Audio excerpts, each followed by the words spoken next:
Good morning, everyone. So this morning we look more into the system of the chakras in terms of what each chakra represents at the level of the human condition and at the level of the universal reality. And we'll start with the root chakra, Muladhara. I've written the names over there so you can see them as we go on this.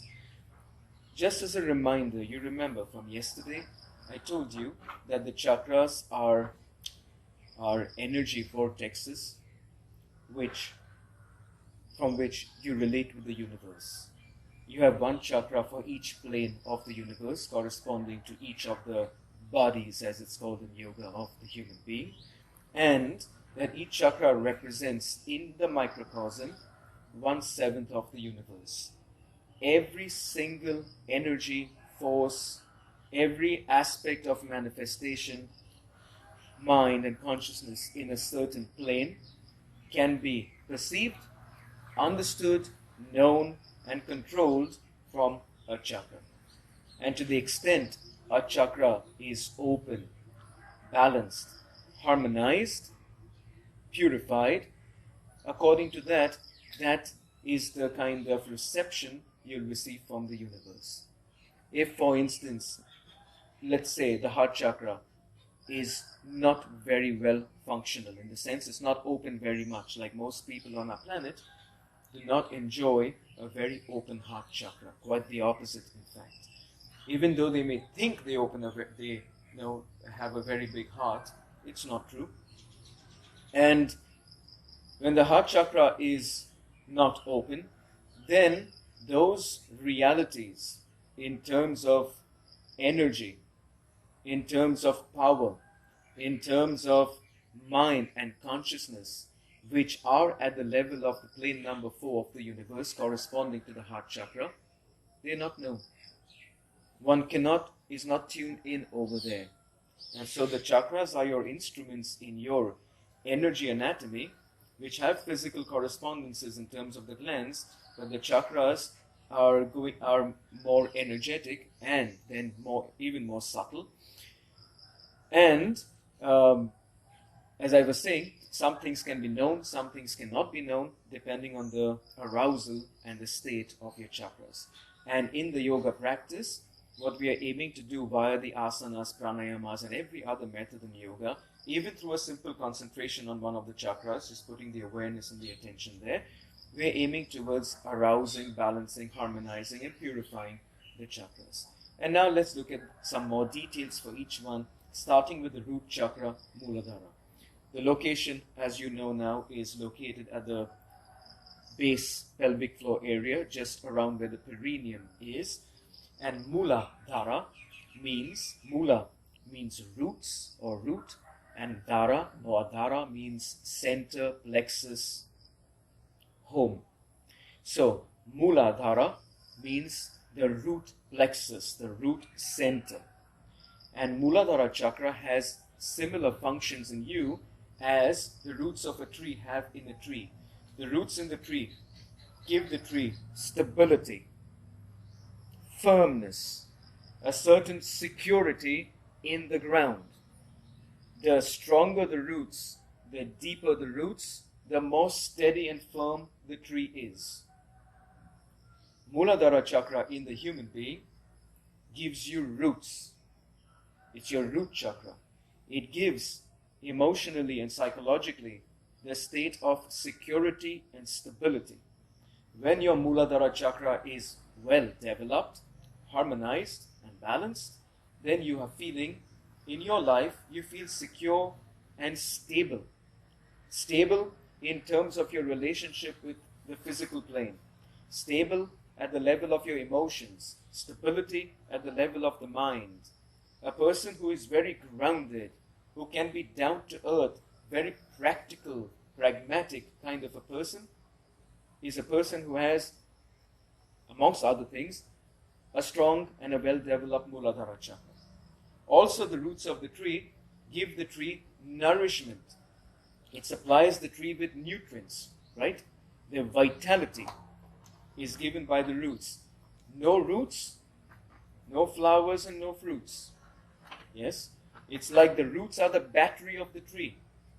Similarly, in the human condition, the Muladhara chakra is your battery. It is your resource of energy, of vitality. The root chakra has a resonance with the earth element. The earth element means the energy, the earth itself, and the energies of the earth. And amongst the various energies of the earth, you have those telluric energies, the vital energies of the earth, which supply you your life force, your muladharistic vitality. It's like the earth and the human being have a relationship to each other, don't we?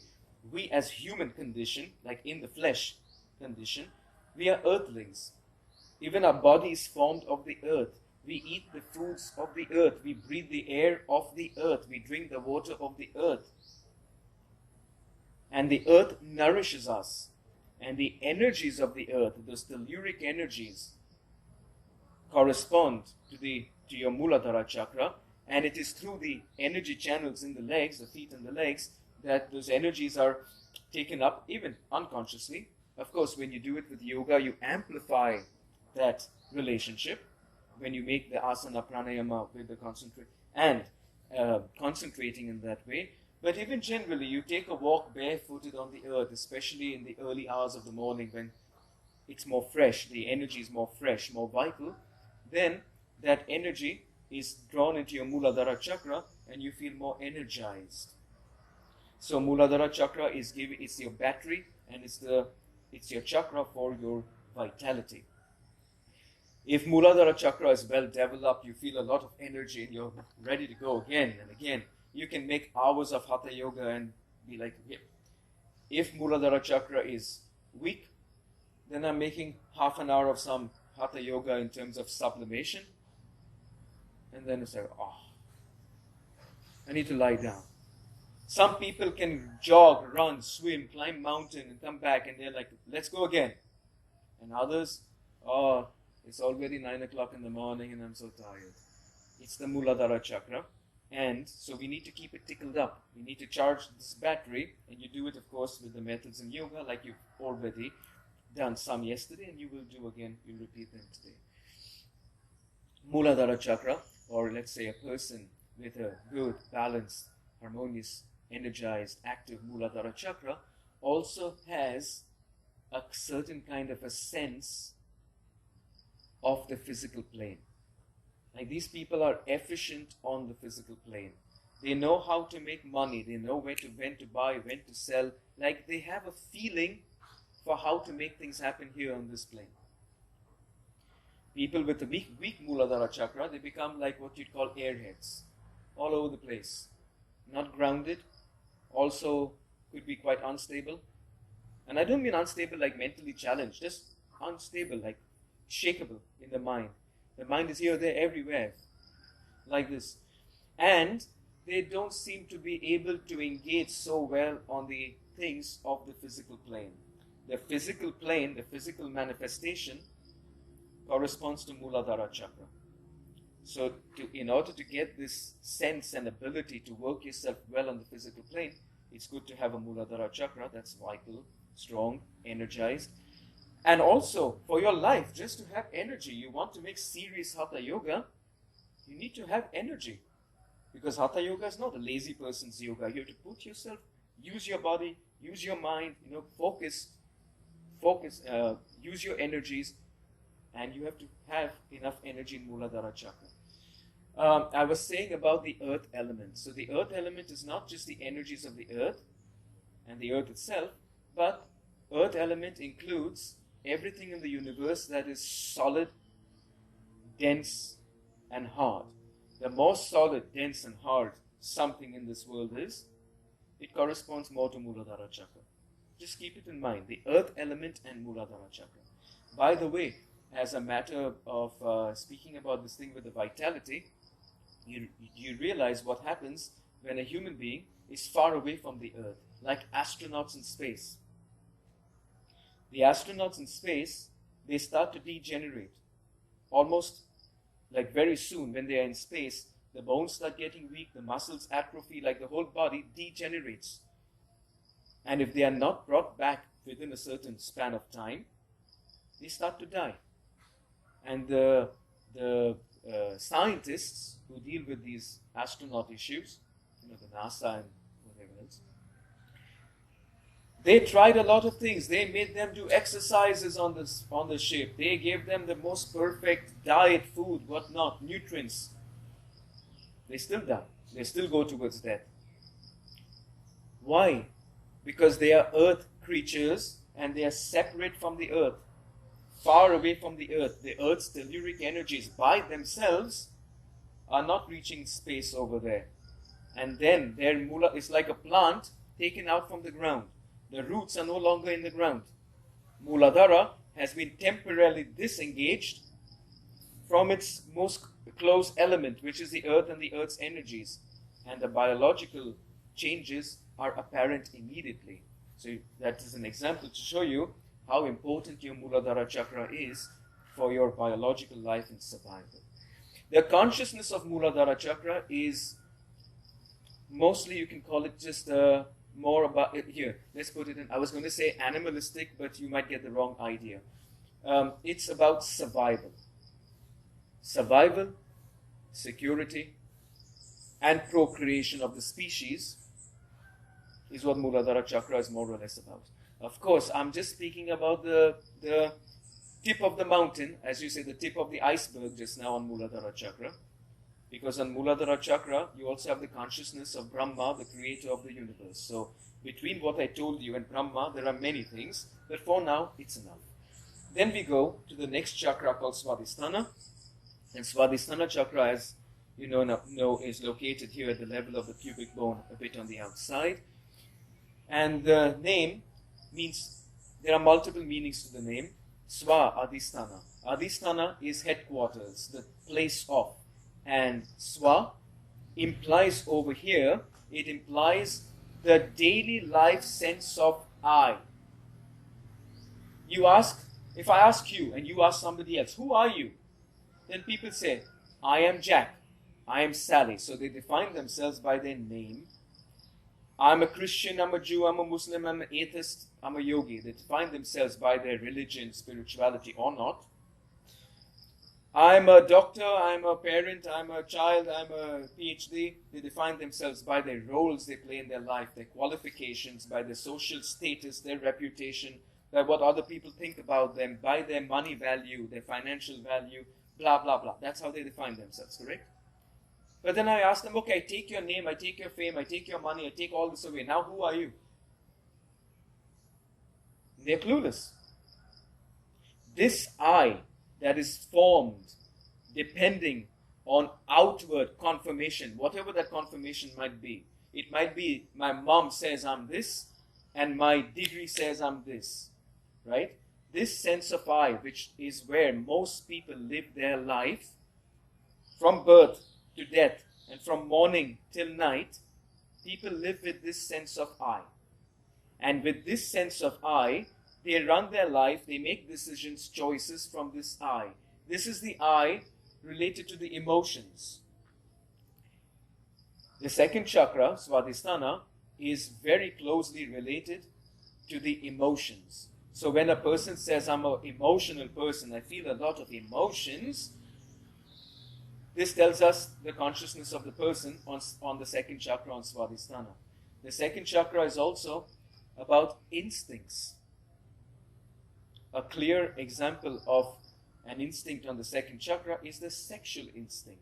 Sex, sexual desire, sexual attractions, and even the sexual act and the sexual energy corresponds mostly to the second chakra, Swadhisthana. That's why even the sexual organs are located somewhere in this area, and your lingam is not on your forehead, as that funny word says.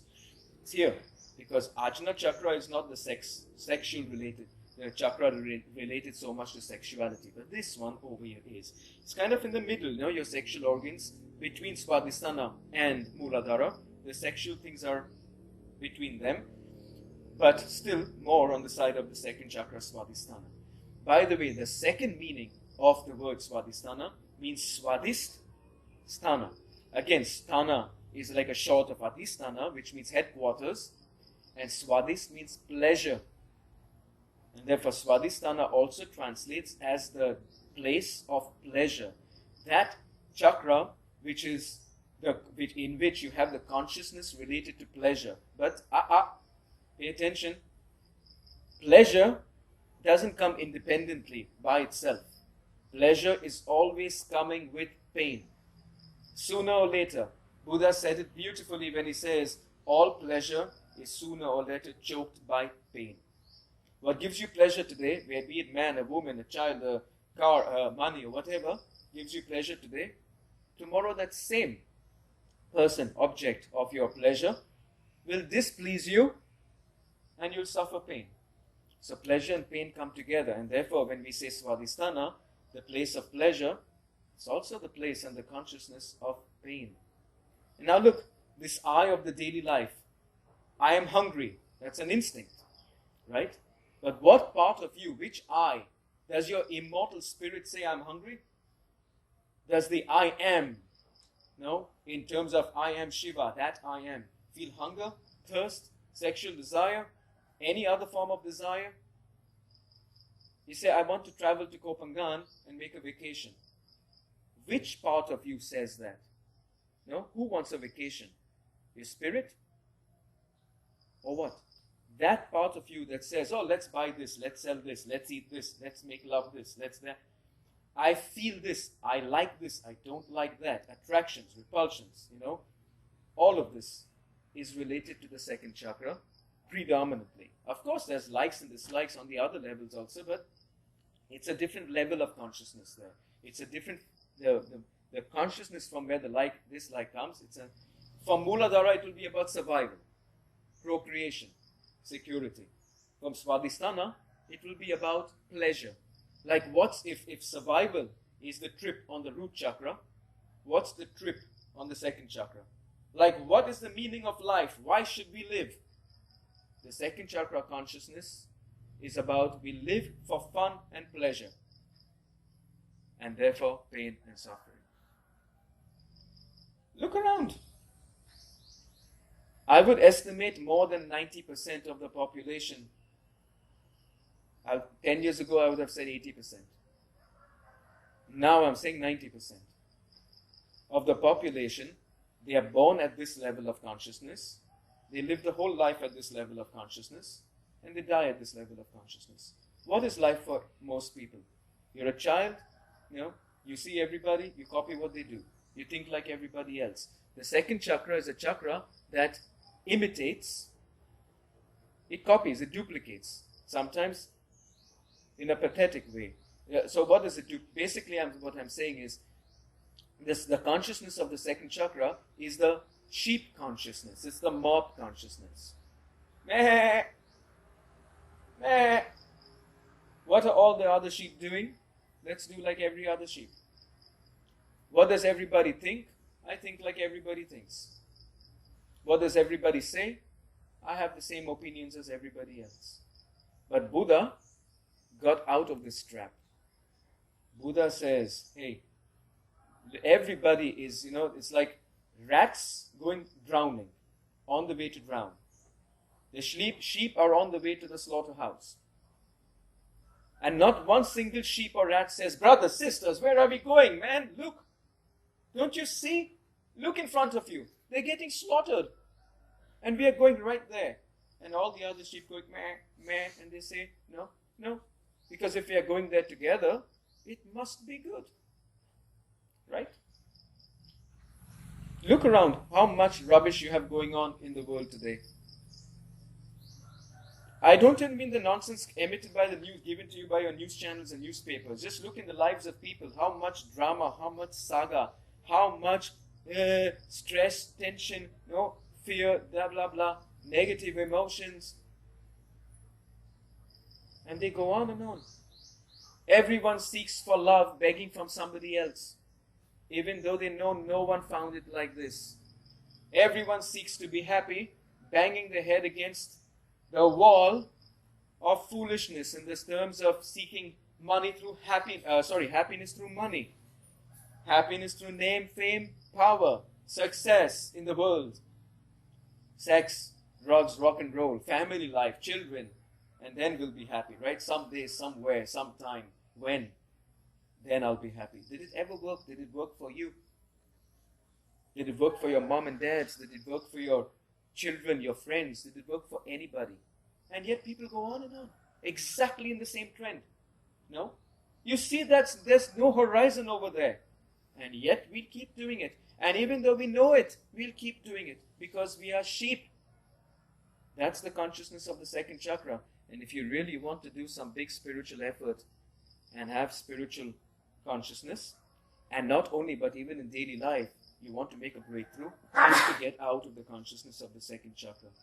Now, you might be getting this wrong because until now it seems everything I said about the second chakra is In a certain sense, it's right. The mystics, especially the ascetic mystics, which are most mystics on the planet, they were very on the second chakra things. Like pleasure. What is pleasure in the big picture of life? Pleasure comes and pleasure goes. And then you're going to be dead. And so what? How did that evolve you? Pleasure by itself, you meet pleasure with ignorance, and all you do is suffer. And therefore, they very much wanted to ignore the second chakra and the things of the second chakra. Let me tell you some more aspects of the second chakra. Romance. To have a romantic sense, to create a romantic mood, to feel romance, belongs to the second chakra. A certain manifestation of imagination and creativity and fantasy comes from the second chakra. But romance is not, what's wrong with romance? It's not bad. And also creativity. Like you make a nice painting, like this. This is creativity of the second chakra. Well, there's nothing wrong with it. And what's wrong with fantasy? Except when it goes against you. When your imagination, creativity and fantasy go against you. Example. Your partner, your loving sexual partner, has come home late.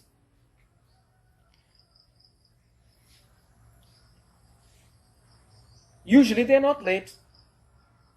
And in the next 3 days they come home late again. This is unusual. You happen to be looking at them while they were texting something, and then you happen to see a dating app on their phone. And then your own imagination, creativity, and fantasy, you know where that goes, right? You make up a whole fantasy. Bottom line, that they are having somebody else on the side. And I remember how he was looking at that person. And then it just goes on like a snowball effect. Boom, boom, building on itself, right? Has that imagination and fantasy served you? And then when they come finally and meet you, and then you're giving them shit. And the truth of the matter was, there was no dating app on. You saw the dating app, but you projected it. You made like what in yoga would be called a Shambhavi mudra upon it like this. And saw it out of your own imagination, projected like that, and spoiled the whole evening with your partner. The truth was your partner was dealing with something else, and blah, blah. You get my point? But if not used like this, then fantasy, imagination, creativity is all good. But again, think of the good aspects of Swadhisthana. A nice sexuality, sexual desire, romance, creativity, and all this stuff. In the big picture of life and evolution, what does it matter?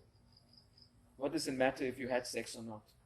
What does it matter if you had pleasure or not? What does it matter if you're romantic and can paint some creativity or not? Therefore, the mystics of the ascetic kind were very strict and were like, don't indulge in the second chakra things. However, in the mysticism of the tradition of Tantra, all the chakras are considered to be important and all of them should be aroused, even though the priority is given here. Yeah? Or at least from here to here. That's priority. But we need energy in Muladhara chakra. And it's better to be a stable person than an unstable person. Right? The second chakra has beautiful aspects. Cultivate those and purify the negativities from the second chakra. And also, there's nothing wrong with pleasure. Just know that pleasure is not eternal happiness.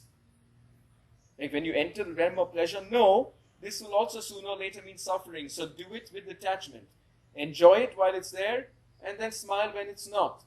So there is a way to tackle the pleasure. From here, from the discrimination of Ajna Chakra. But pleasure is not bad. I love pleasure. No, to take a nice massage or to make love, well, there's a lot of pleasure of different kinds. Drink your hot chocolate or eat a nice piece of cheese which you enjoy and you get olfactory pleasure. Very good. Nothing wrong with this. The tantrics say, enjoy the good things in Swadhisthana, purify the crap of Swadhisthana, and definitely don't live your life at this level of consciousness. Which means, look, when you go to see a movie and have a great evening, a romantic evening, or an evening with friends, with the boys or girls or whatever, you go for a movie. You have great fun in the movie. Laughing, let's say it's a funny movie. You laugh, you had fun, you had pleasure. After the movie is over, do you live in the cinema? Or do you go back home? Because if you would say, oh, it's so much fun I had today, I'm going to live over here. Very soon, that same cinema and that same movie experience, because it's going to play again and again, right, is going to turn painful, right? In every way, it's going to turn painful. So you go home. Let your home be here, or here, or here, or here, in terms of consciousness. And whenever you want to enjoy a certain manifestation of pleasure and some things in the second chakra, you go there, you enjoy it, and then go back home. Because if you live over here, look around again, you're going to suffer. There is no eternal happiness in the consciousness of the second chakra. And also the mystics say, even the tantric mystics say, get out of this sheep-like consciousness. Stop thinking like everybody else. Life is for something much bigger than, as Swami Shivananda said, eating, sleeping, procreating. A little laughter, a lot of tears. He says, don't die like a worm on the planet. Stand up and realize who you are. You are the immortal spirit. But as long as you indulge in your swadhisthanaistic indulgences, even the consideration, or that let me make yoga and let me get out and recognize my own eternity, no, because I think like every other sheep. And therefore that becomes a great limitation, even spiritually. Swadhisthana chakra corresponds to the water element. Water element means water, the water itself, and the liquid state of matter. Everything in the universe that's liquid in your body and outside corresponds to the second chakra. Then going to the third one, Manipura, just around where the navel area is. Manipura, translation. It means the city of jewels. Pura means city. Even in India till today, you have many cities whose names end with Pura.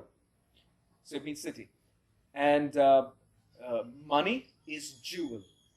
City of jewels. Implying, like imagine, a city of jewels. Shining, brilliant, dazzling, like this. It tells us something about the quality of the energy in Manipura and the consciousness of Manipura, which is like a city of jewels.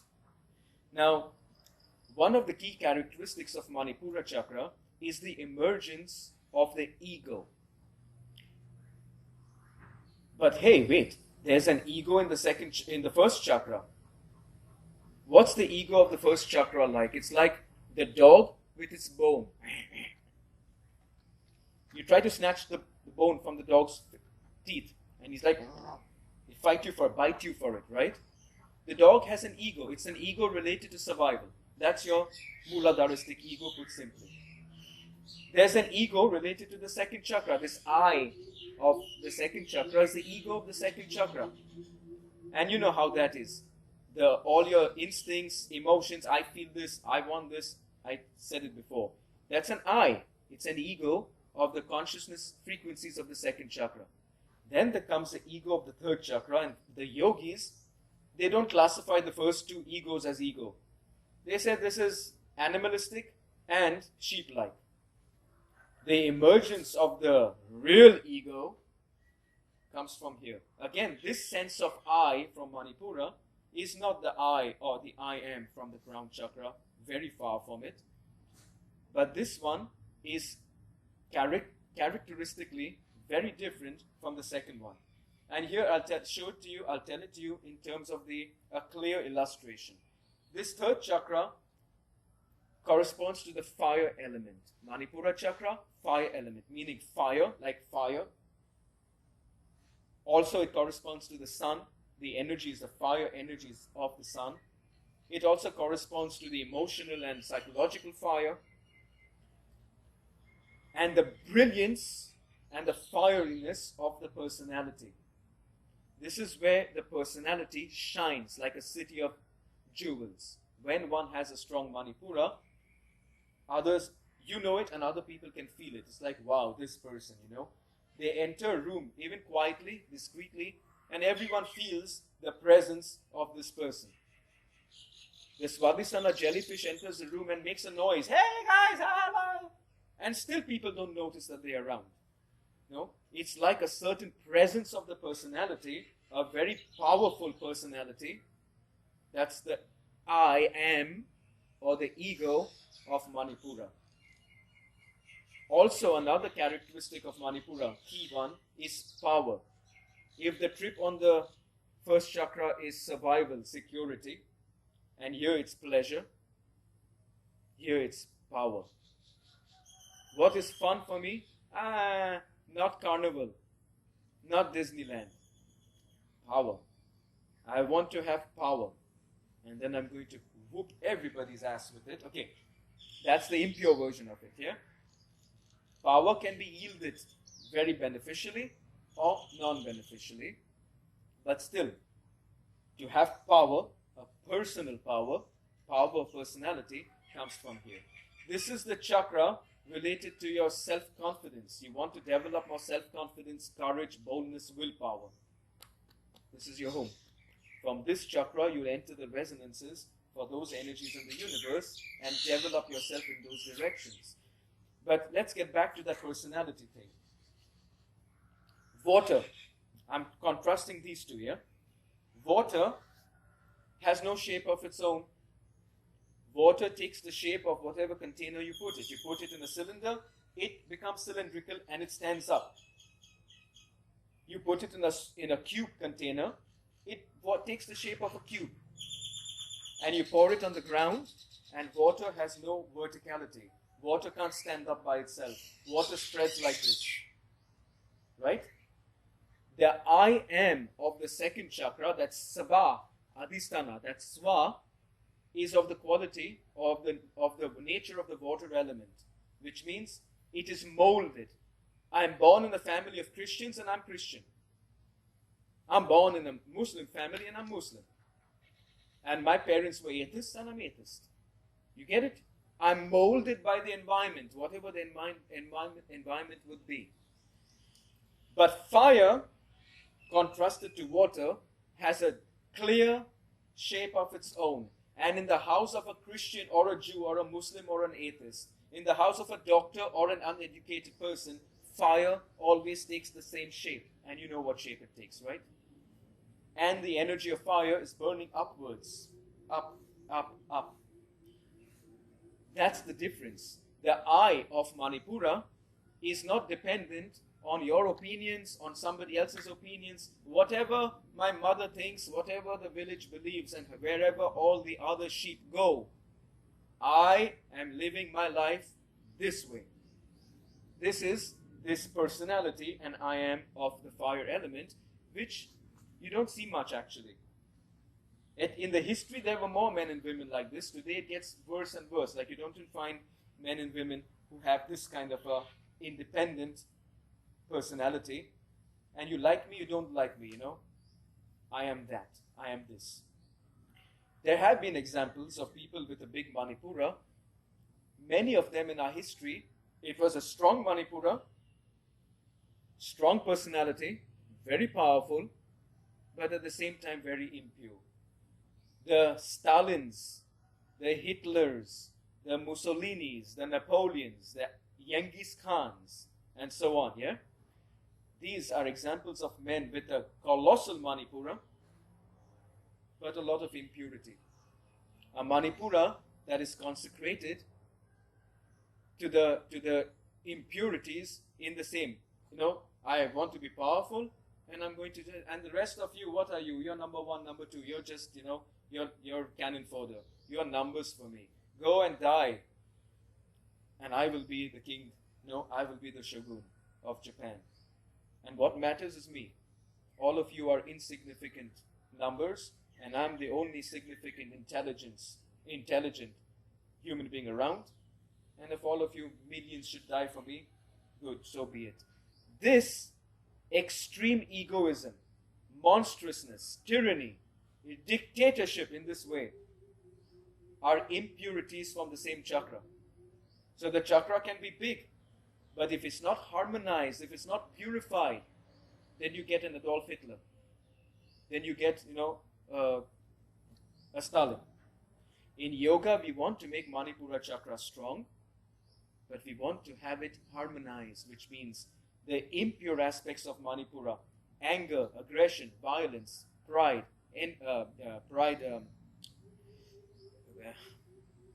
egoism,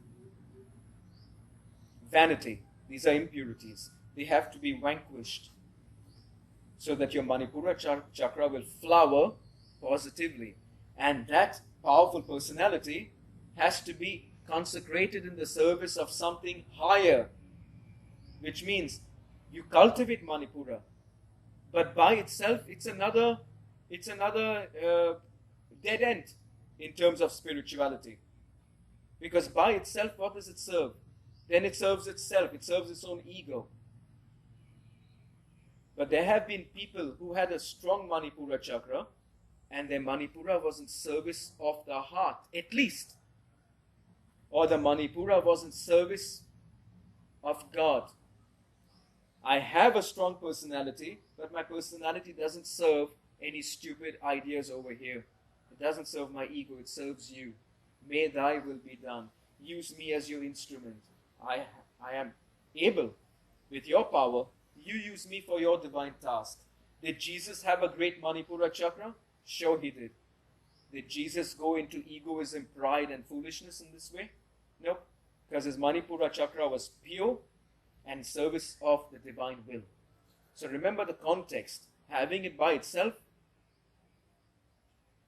have it and put it in the service of love and consciousness. Next chakra is here, Anahata chakra. Anahata means unstruck. Ahat is to strike, anahat is unstrikable, which tells us the quality of some of the aspects of Anahata. Unstrikable, indestructible, eternal. One of the chief manifestations of the heart chakra is the consciousness of love. The consciousness of love, and then of course along with the consciousness there comes the states of mind and the emotional states related to love, true love. The love that is not this selfish love that comes from the second chakra. The love of Hollywood movies, Bollywood, MTV, and the love of the sheep is not the love of the heart. The love of the heart is the mystical love. It is a universal love. And it can't be faked. You either know it or not. You're either plugged in and tuned into that aspect of the universe from your heart chakra that is well aroused or not.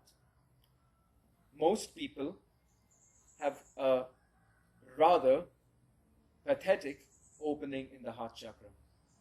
Even the ones in the spiritual life.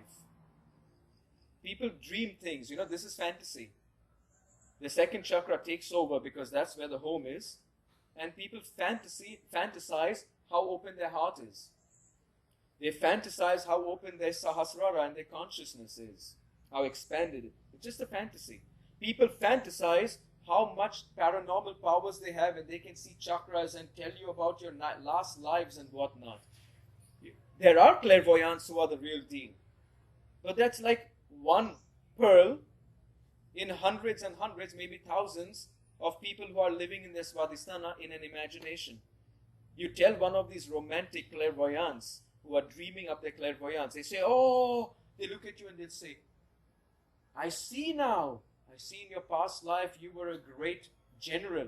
You were an Egyptian goddess. You should tell them, be quiet and tell me what I ate for dinner last night. Now you can see my past lives and blah, but just tell me what I ate for dinner last night. Maybe you can smell it in my bad breath. Yeah? Tell me. And if they can't tell you accurately what you ate for dinner last night and they're telling you about their past lives, you should take to your heels and sprint far away. Don't listen to one more word, I can see your aura and your chakras. Oh, wait a second. I'm projecting to you two numbers, two digits. Like 78. Yeah? Can you please look into my aura and tell me what I am projecting to you? If they can't tell that to you instantly, run. These are second chakra dreamers. Yeah? Similarly, people in the second chakra dream how awakened the heart chakra is. But their life consistently shows selfishness from the second chakra or from the third chakra. Here you have some form of selfishness. From here begins selflessness. Here you have manifestations of the ego in the ways I've described. Here you start going abnegating to the ego. You start rising beyond the ego. You start emerging into the consciousness of the heart, which is a more universal consciousness. Ego separates and breaks and differentiates. And the heart and love unifies. The heart chakra, with its qualities and love, is a universal love. It is a non-directed love. And it is a love that transcends space, time, and even your individual authorship. Like love remains, you as a temporal phenomena will come and go, but love remains. And if one integrates into that cosmic and eternal love, then you remain. Then you are integrated into that love. So this quality of love is the love of the heart. All this love me do, and don't break my heart. You broke my heart, she broke my heart, my achy breaky heart. Last Christmas I gave you my heart and blah blah blah, and then to save me from tears, this year I'll give it to something special. Whoa. This is how people live with love. They hear these bullshit songs and they are romantics on the second chakra, and then the whole life is an unbreak my heart. And I'm saying that when you start arousing this chakra, your experience of love and your life therefore goes somewhere else. Along with this, at this level, there comes devotion. A devotion, again, that transcends the ego. People are devoted as long, like to a guru, let's say, yes? Yes, Guruji, as long as it's comfortable to my ego, I'm devoted. When the guru presses the buttons, and goes against your ego, talk to the hand, Guru. Talk to the hand, I'm out of here. This is not the devotion of the heart. This is an egocentric devotion as long as it fits me. Also, other aspects of the heart include forgiveness. Like Jesus shows it so beautifully when he's on the cross and those guys have beat him up, the Roman soldiers, knowing he's not a criminal. And yet, like sheep, everyone's doing it, we just do it. It's our order from above, we just do it. And they did it. And even as they beat him, oh look, the king of the Jews put a crown of thorns on his head and then nailed him to the cross and then jeered at him. Jesus prays for them and says, Father, forgive them because they don't know what they do. That forgiveness is a quality of the heart. In fact, the consciousness of the heart, when really powerful, it's like there's nothing to forgive. Like the heart doesn't feel it has been wronged. So if it's you've not wronged me, what's there to forgive? You see, it's a different level of consciousness, and you should try it a lot. Anyway, this one here corresponds to the air element. Earth, water, fire, air. Do you realize that the elements are getting more refined? From gross to more and more refined, implying that the states of consciousness get more and more refined. From animal, security, survival, going to the mystical love here already. Vishuddha chakra. Throat area outside here. Vishuddha means very pure, highly pure. Vi is high and Shuddha is pure. The person on Vishuddha chakra has the consciousness of extreme virtue and purity. They keep themselves physically pure, external and internal, so they do a lot of purifications. Fasting corresponds a lot to Vishuddha chakra as a purification. Purity in terms of speech, purity in terms of thought, thinking, mind, purity in terms of behavior and morals and ethics. These people are extremely morally and ethically clean. How many of these do you find in the world we live in? The consciousness of Vishuddha and the people of this consciousness, they don't like to mess with the mud of the world. Therefore, they like to live alone, far away. Their consciousness is so far, far away, so expanded. This one corresponds to the space element, even more subtle and even more vast, right, than air. And for them to engage with the world is like for an angel to live with the pigs. So they spontaneously and naturally stay away. And they are happy, very happy, being alone. The second chakra person hates being alone. The second chakra person suffers when they're alone. They feel lonely. The Vishuddha chakra people, they are at great peace being alone. The Vishuddha chakra consciousness contemplates greater realities. Realities of space and time and beyond. From here comes a transpersonal state of consciousness. You don't exist with the I like this. No, it's a transpersonal. It's Shiva. No, it's a different kind of consciousness, it's a different level of consciousness. From Vishuddha, there comes the seeking and understanding of knowledge, but not of electricity and gravity. There's different kinds of knowledge, yes? Knowledge of electricity and gravity and mobile phones corresponds to the third chakra. Knowledge of botany and plants and things corresponds to the root chakra. The knowledge related to spiritual emancipation, philosophy, cosmic, like the awareness expanding towards things very, very subtle, even the unseen, that knowledge corresponds to Vishuddha. So the quest for spiritual knowledge, to contemplate, to meditate, this is what the Vishuddha chakra inspires when you have it. Also, Vishuddha chakra involves a certain form of perception of aesthetics and beauty, and a certain form of creativity which is extremely aesthetical, refined. Refinement is in the fifth chakra. So an art which is refined, a music which is refined. When you compare the Ave Maria of Johann Sebastian Bach, it's called the Prelude number 1, I think, You compare that piece of music with Gangnam Style. Is there a difference in the quality, in the purity of the music, and in the refinement of the music? Unless one is seriously damaged in the head, it's clearly evident, right? The difference in quality.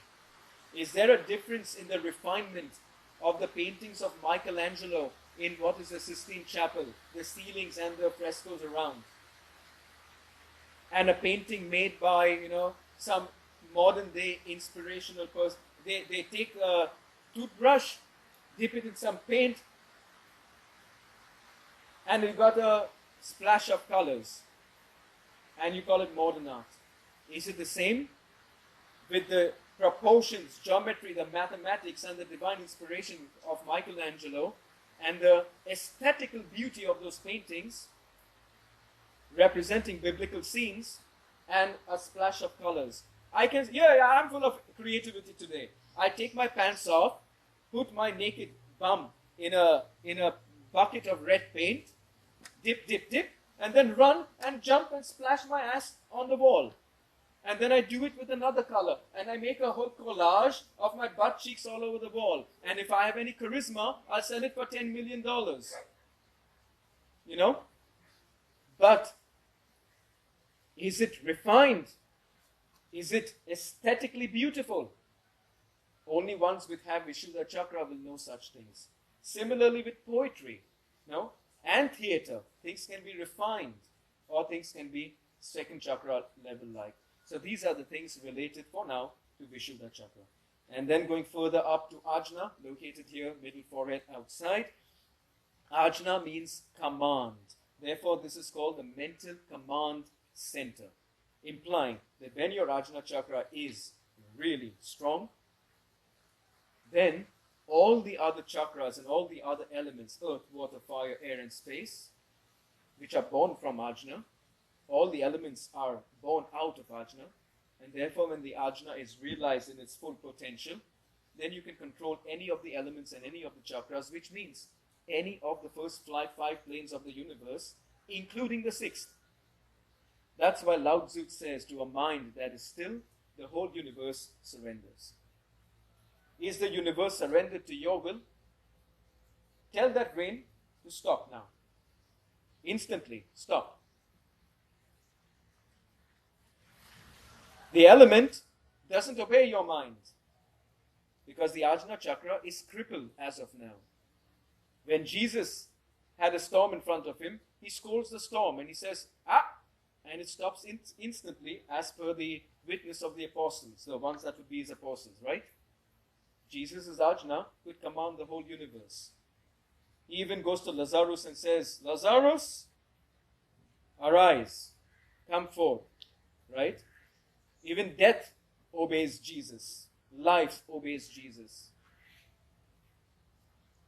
You try. Take a pigeon who's dead somewhere and say, pigeon, come forth, and see if it rises. That's because our Ajna Chakra is dwindling. It is weak. But Ajna Chakra can be cultivated, and then the universe is under your command. Karma as an energy is under your command. So Ajna Chakra is, even though I might speak the least about it just now because it's so far out, I'll just mention a few things. Ajna Chakra is very, very vast in its domain, in its dominion, and it's one of the chakras which you definitely should insist a lot upon. So let's see. It begins with memory, that you have a very good memory and you want to cultivate your memory much stronger. And your intelligence. Like intelligence can be a little or extreme, right? A person like Albert Einstein is very intelligent compared to me. But if I want to grow my intelligence 3 times more than Albert Einstein, I know which chakra I have to go through. This is the doorway to that memory, to that intelligence.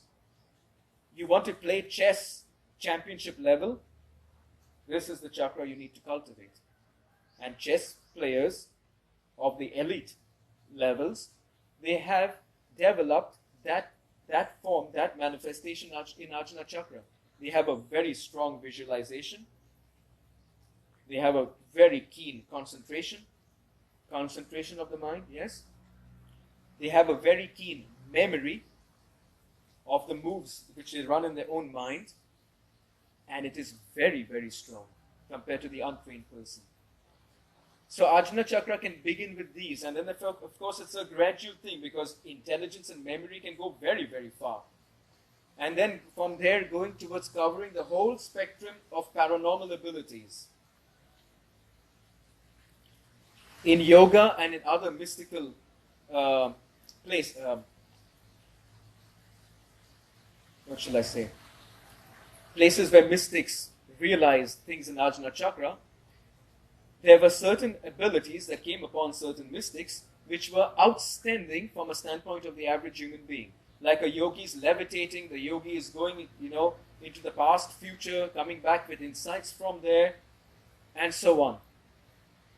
These things come from Ajna Chakra ultimately. Like you control the elements in yourself and in the universe, and you're able to pull off things which otherwise are impossible. They belong to Ajna Chakra. And then going from there further, we're talking about the emergence of enlightenment in the form of the Nirvikalpa Samadhi, or what Buddha called Nirvana. Even the enlightenment, the non-dual state of Nirvana, Nirvikalpa, it emerges from Ajna Chakra. It's an Ajna Chakra level of Samadhi.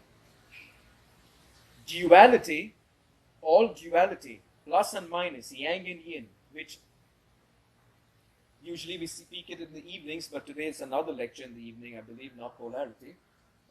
This duality, it begins from Ajna. This is the seat of duality and relativity, and thus the whole manifestation in its myriads of differentiation and forms.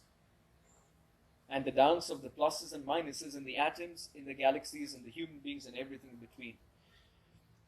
But from Ajna Chakra, you can go back into non-duality.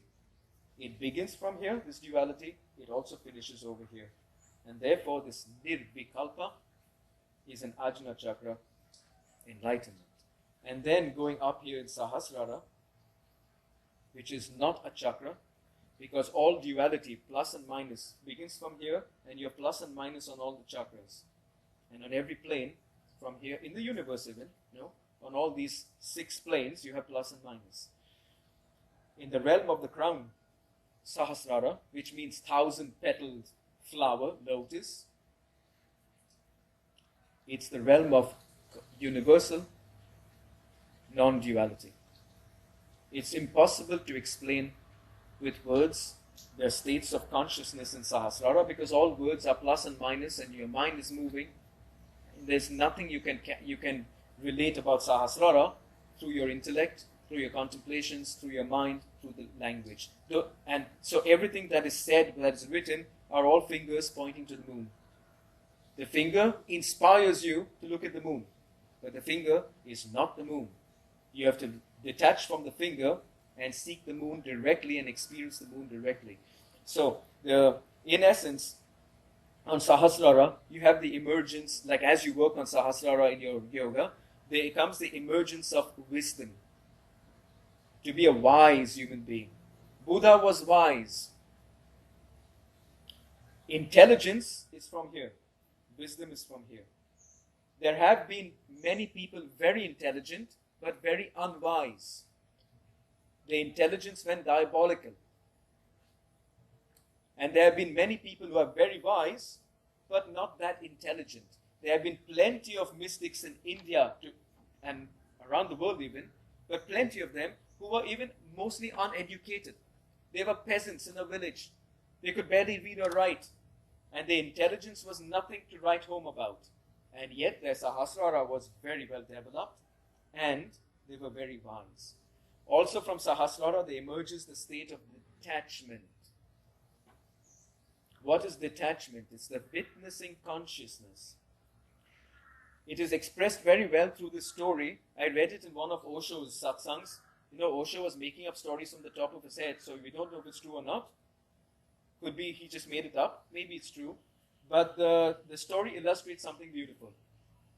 And he says, when Alexander went to India on his conquering trips, his guru Aristotle, and that is historical, his guru, he had a guru, Aristotle was his guru, and his guru told him, get me these 5 gifts from India. And he names him 5 things. The water from the holy river Ganga was one of them, and I don't remember the rest. But get me a gymnosophist from India, which means a Hatha yogi.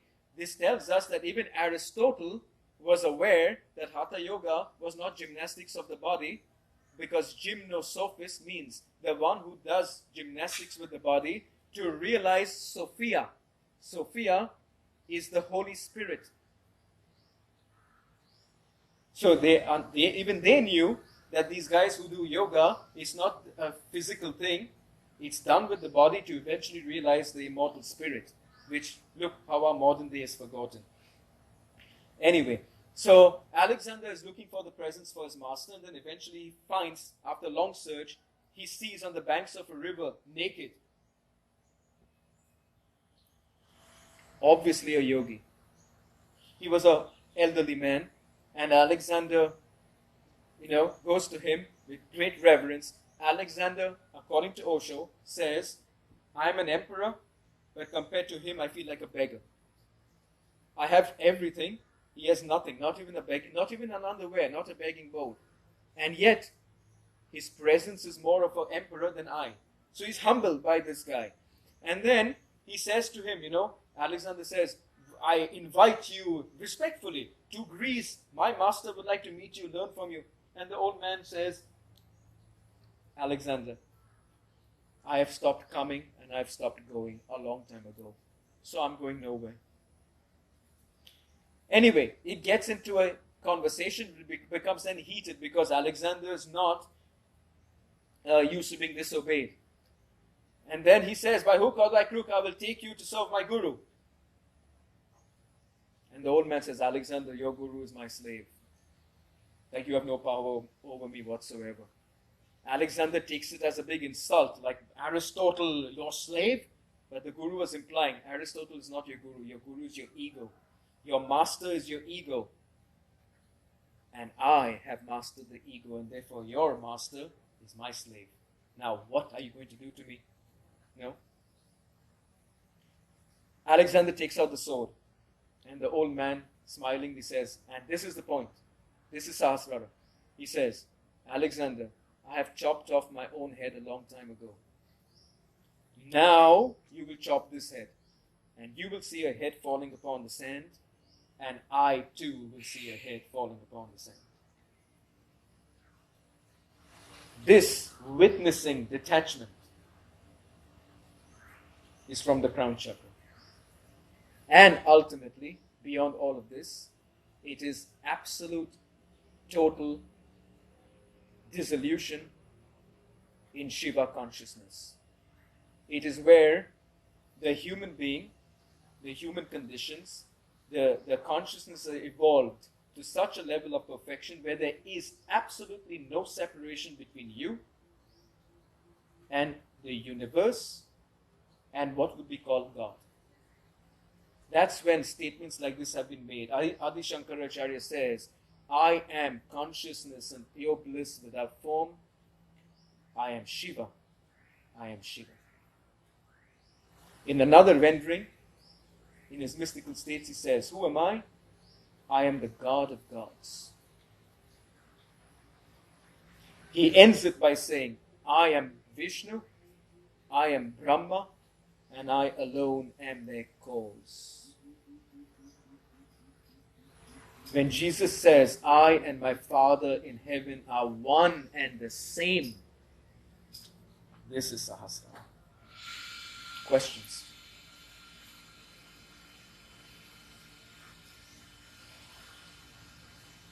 All right then, time for your practice. Namaste to you all.